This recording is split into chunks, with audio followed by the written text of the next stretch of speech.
Менің бүгінгі жобамның тақырыбы ауыл мұқтажы кәсіпкер азамат. Мен Ильяс Есенберлин атындағы нөмірі 4-ші жалпы білім беретін мектептің 10-шы А сынып оқушысы. Есімім Райфия Ахмада. Біз бұл жобаны алып келуіміздің мақсаты туған ауылдың әлеуметтік экономикалық дамуына үлес қосып жүрген кәсіпкерлерді, азаматтардың еңбегін елге үлгі етіп, жастарға отансүйгіштік пен еңбекқорлықты насихаттау. Ең алдымен туған жер ол әр адамның жүрегінде асылып кеткен екені анық. Менің туған жерім Түркістан облысы Жетісай ауданына қарасты Абай ауылы. Біздің ауылдың тұрғындары жүзім өсірумен айналысады. Көктем шықпай жатып бау-бақша қамқор болып, дәл осындай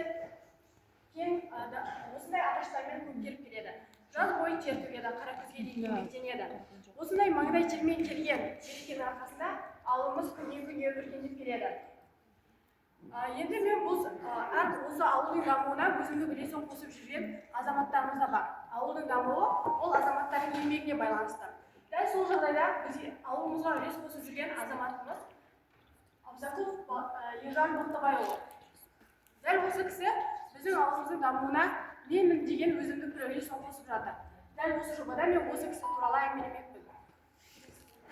Абзақұлов Ержан Боқтыбайұлы 1985 жылы Түркістан облысы Мақтаарал ауданында дүниеге келген. Бұл кісі бала кезінен зерек, ізденімпаз және мақсатшыл болып өсті. Бұл кісі 1995-2003 жылдар аралығында бұрынғы қазіргі Ильяс Есенберлин атындағы нөмірі 4-ші білім беретін мектепте өзінің оқуын аяқтаған болатын.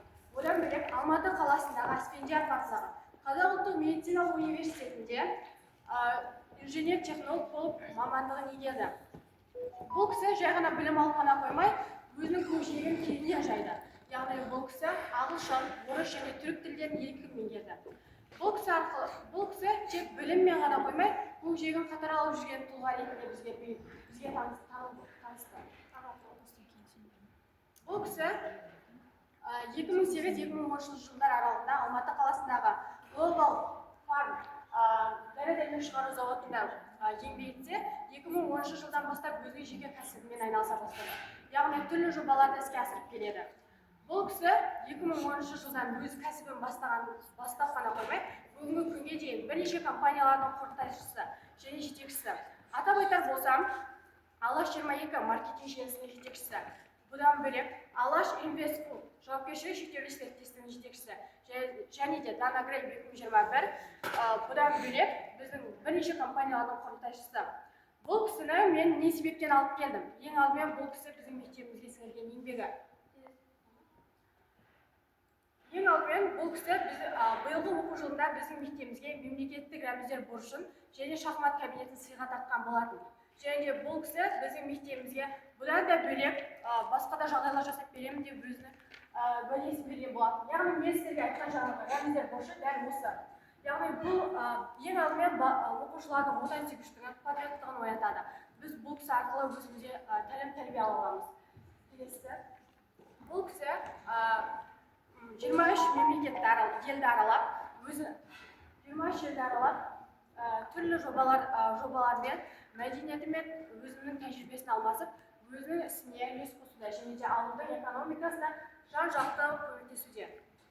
Бұл кісіні біз тек қана өз ісінде ғана емес, отбасылық жағдайында да Асқатар әке тани аламыз. Бұл кісі әлеуметтік желісінде өте белсенді және де тек жақсы жақтарды насихаттап жүрген кісі.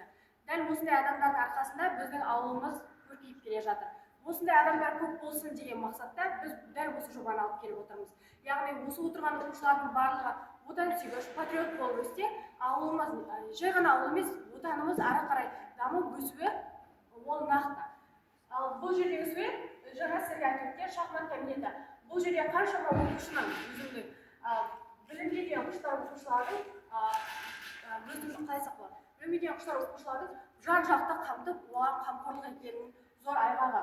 Дәл осындай жұмыстарды ары қарай да жасаймын деп өзімнің уәдесін берген болады және сол себепті біз ары қарай бұл кісіге мотивация ретінде осы жерге алып келіп отырмыз.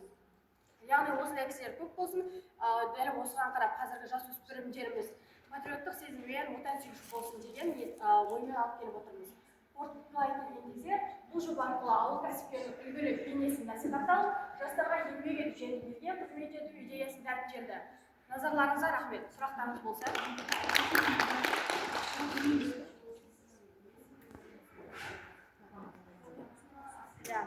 Бұл кісі, яғни жеке кәсіпкер деп айттық қой, 2010 жылдан бастап өзінің жеке кәсібімен айналысып, бірнеше жобаларды іске асырып келеді. Бұл кісі тек біздегі жетекшілік немесе басқа жолдан емес, өзіне қажетті немесе өзінің жеке өмір жолы мақсатшылдығы, яғни кішкентай кезде дәл сол мақсатына дәл соған жету жолындағы оның еңбектері.